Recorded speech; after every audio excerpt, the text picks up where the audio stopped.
Welcome back to session 3 of Esther. We're in for a great little plot that's really cooking up here, and we're ready to go with this. Now, remember, we ended last time, with the fact that Esther now is going to make that decision. Do I go into the king? Do I not? So she's having people pray and fast for her, and we're going to pick that up in chapter 5 now in verse 1. Let's find out what Esther does here. Now, on the third day, remember they're praying and fasting for 3 days. So on the third day, Esther puts on her royal robes and stood there in front of the inner courts of the king's palace, right? And so she's standing there. She's getting ready to go in and see what's going to happen here, all right? So that's where Esther's at now. She's getting into that inner court in front of the king's quarters, while the king was sitting on his royal throne inside the throne room opposite the entrance of the palace. Now, she's standing there, right? And remember the law. You can't just go in. You're either going to die, or the king's going to drop the golden scepter down and welcome you and bless you and have you come in. So she's taking that big risk. She's stepping out boldly in faith because she knows she is going to do this for her people at such a time as this, right? She is here for a reason. So she's standing there in verse 2. Pick up in verse 2. And when the king saw the queen Esther standing in the court, she won favor in his sight, and he held out to Esther the golden scepter that was in his hand. Then Esther approached and touched the tip of the scepter. Oh, whew. Esther's like, man, can you tell? She pins and needles. She's anxious. She's nervous. I'm stepping out in faith. What's going to happen? And the king drops the scepter down. Could you just imagine the weight? Oh, the deep breath she took. She's probably holding her breath for that whole time. But then now, the king has blessed her and is beckoning her now to come. That's so cool, right? And then the king said to her, "What is it, Queen Esther? What is your request? It shall be given to you even to the half of my kingdom." Right? If you're going to come into the king knows you want something. So he's asking Esther, what is it? Ask for anything. He is so pleased with Esther. He loves Esther. He goes, I'll give you half of my kingdom. I love you that much. What is it that you want? Now, this is the interesting thing. Here's the interesting thing. And she picks up, and she says in verse 4, and Esther said, "If it pleases the king, let the king and Haman come today to a feast that I have prepared for the king." What? She's got the blessing of the king. She could ask for anything. And what does she ask for? Come to a banquet. Come to a banquet. I got some food for you, some wine. We're just going to kind of celebrate a little bit. I've prepared this for you. That seems odd, doesn't it? Because she could ask for anything, but yet she does this. Now, why? She knows the king. She's been with the king for a long time. She's getting back into, she wants to communicate with them and connect with them so that when she does request this one big thing, remember they may have this edict that went out. In order to change that edict, another edict has to come back out, and how's that going to look? And so she just asked right away. He might not have been comfortable with that. So she's preparing him for the big blow, if you will, right? For that, we need to stop this annihilation that's going to happen. It's not good, right? So she does that. And she invites Haman to come along with him. Now, that's interesting, right? Haman, the one who hates Mordecai. Mordecai knows, and so Esther knows about this relationship. So she's inviting Haman to come along because she knows she needs to get on Haman's side because he's the one that got this edict to go through, right? Haman's the one that kind of forced his hand to say, we got to kill all the Jews. And so Esther's bringing Haman along with her. Now let's describe Haman just a little bit according to these verses. We're going to pick up at verse 9 through 13. 9 through 13, because she has the banquet, right? And then let's have another banquet. And so she keeps going back with these banquets. And so in verse 9 through 13, we pick up about Haman. Now Haman went out that day, joyful and glad of heart. But when Haman saw Mordecai at the king's gate, that he neither rose nor trembled before him, he was filled with wrath. against Mordecai. Nevertheless, Haman restrained himself and went home and sent and brought his friends and his wife Zeresh. And Haman recounted to them the splendor of his riches, the numbers of his sons, all the promotions with which the king had honored him, and now he had advanced him above all the officials and the servants of the king. Look at me, I'm Haman. All right, I'm the great Haman. Look what I got. My sons are numerous. My house is big. I stand in high esteem in the king's court. My name is Haman. Thank you very much, right? And so Haman is pomp and circumstance in himself. He's like, yes, look at me.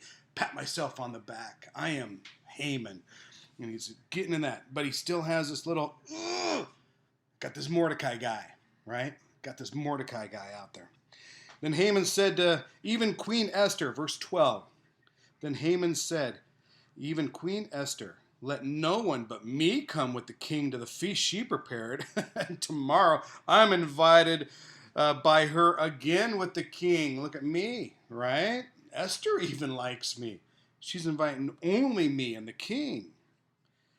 Yet all this, verse 13, is worth nothing to me as long as I see this Mordecai the Jew sitting at the king's gate. So even though he is like way up here, right?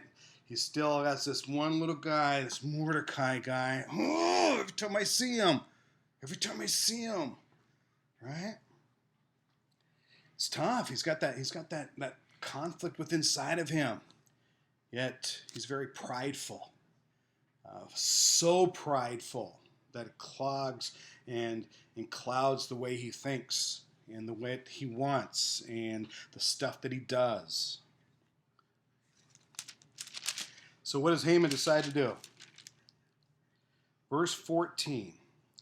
Then his wife, Zeresh, and all his friends said to him, not only him, but everyone's kind of getting on his side. You ever do that? Like when you're wronged or whatever, you get people around you, right? And you get them to agree with you. And then all of a sudden you come up with this great idea on how to get them back. This is what's happening.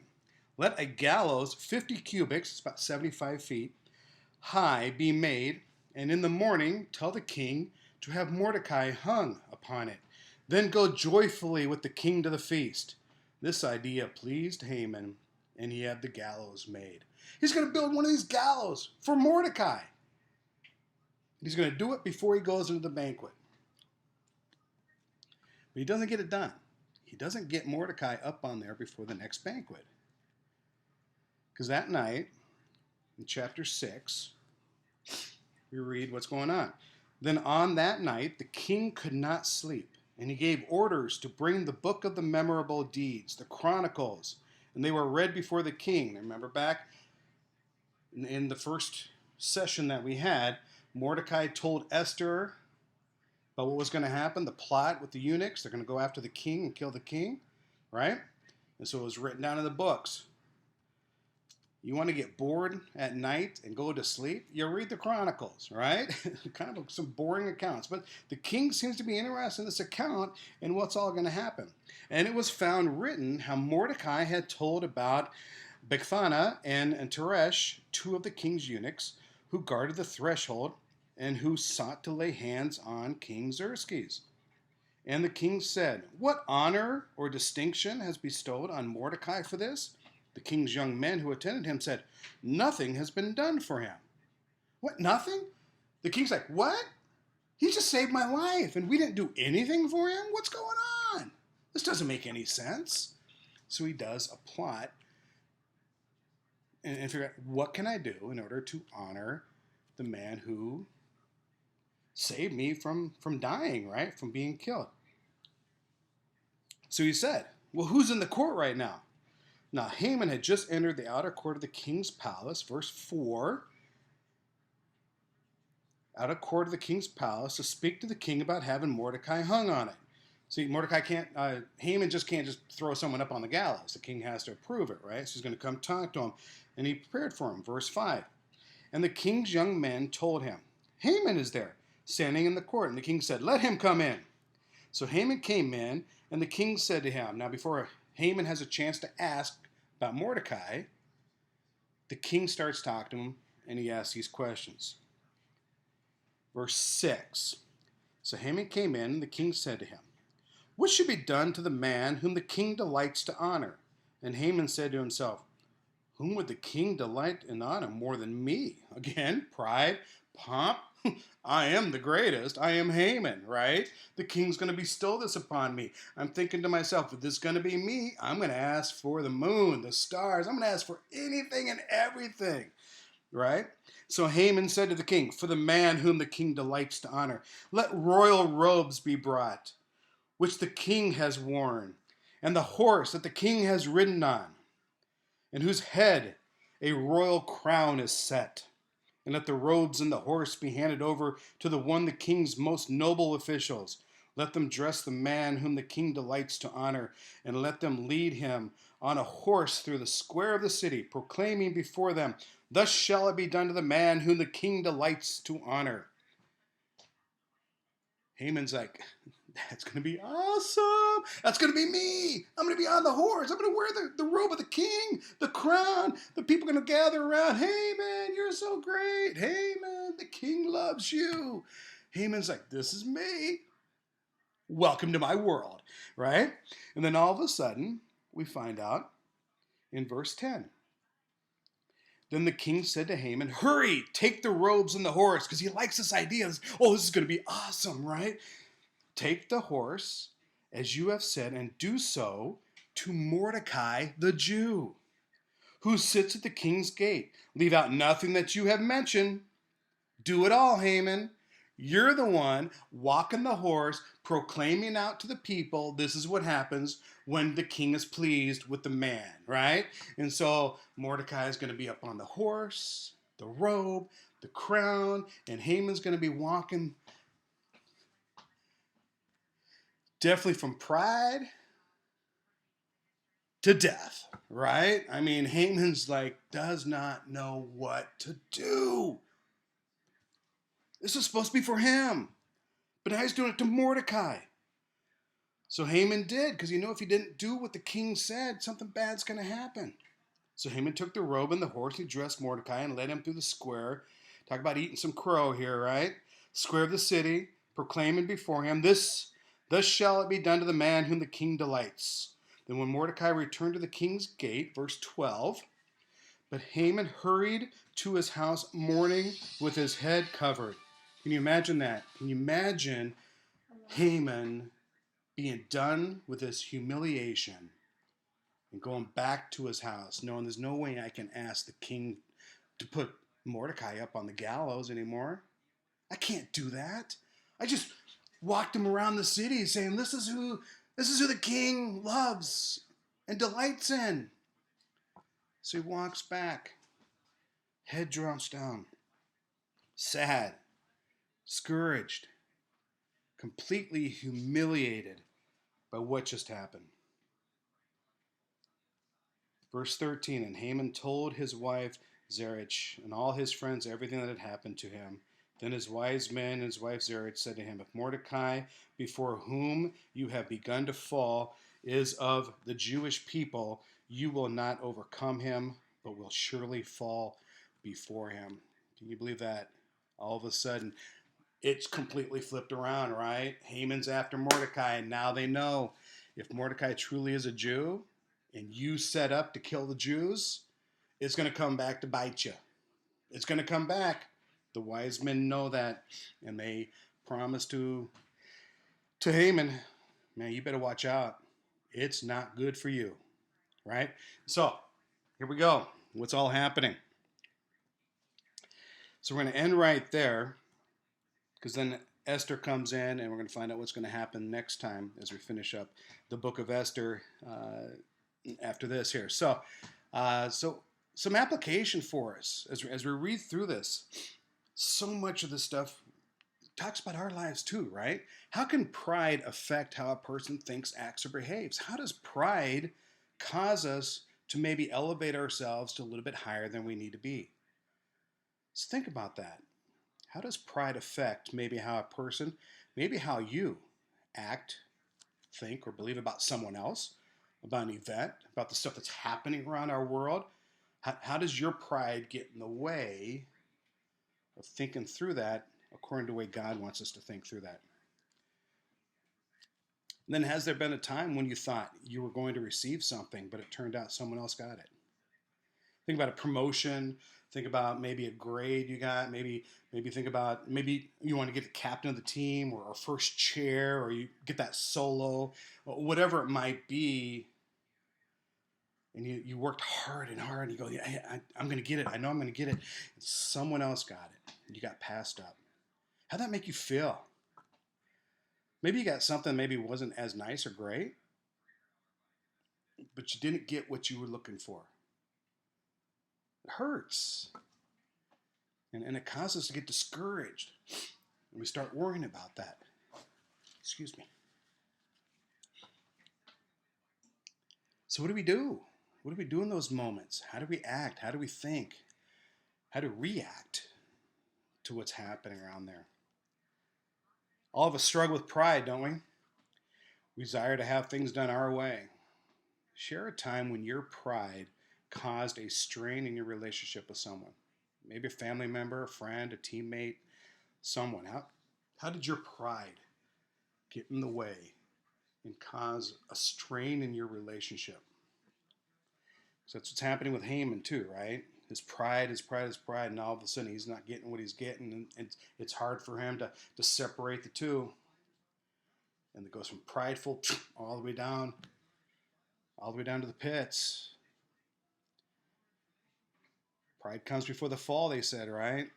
So we got to be careful with that. So how does pride get in the way of your relationships? Has it? Has someone else's pride maybe got in the way of your relationship? And you just look at that and it's that relationship just isn't quite the right because of their pridefulness. We got to be careful that we don't label their pridefulness when maybe it really is ours. But that's a whole other story, right? And so how does that affect us?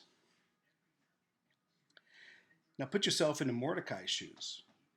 He didn't expect anything, let alone robes and a horse and a crown and being walked around the whole city. This is whom the man, what happens to the man the king pleases and delights in. He didn't expect that. Have you ever received something where you're like, oh, this is awesome. Did not expect this. This is great. Wasn't on my radar, but boom, I got it done. Does that make you feel valued, special, encouraged? What happened? Think about that. And thank God for that, right? It wasn't because Mordecai did what he did. It's because his God is faithful. And his God is going to honor him for his faithfulness. And that's what happens to us too, right? We stay faithful to God because we know God's going to take care of us. He's going to watch over us. This is what's happening in Esther right now. This is where we're at. Haman thought he had it all. Now he doesn't have anything. Mordecai really didn't have much, and now he's being elevated. And Esther, the queen, has stepped in. She took the risk. And now we're going to find out what's going to happen with our people, because we haven't approached that yet, right? We haven't broached that subject with the king. We got to save the people yet. How's she going to do that? How's she going to get that accomplished? So check in next time for session 4 as we close out the book of Esther next time. Looking through chapters 7, right? 7 through 10. Finishing with that, the book of Esther, and we'll see what happens. So with that, you guys take care of yourselves. Be safe, be healthy. Seek God. Always seek him first. Make sure his word is what drives us every day. And may you be blessed by him, and may you grow closer to him in all that you do. Take care of yourselves. We love you. God loves you even more. Have a great day.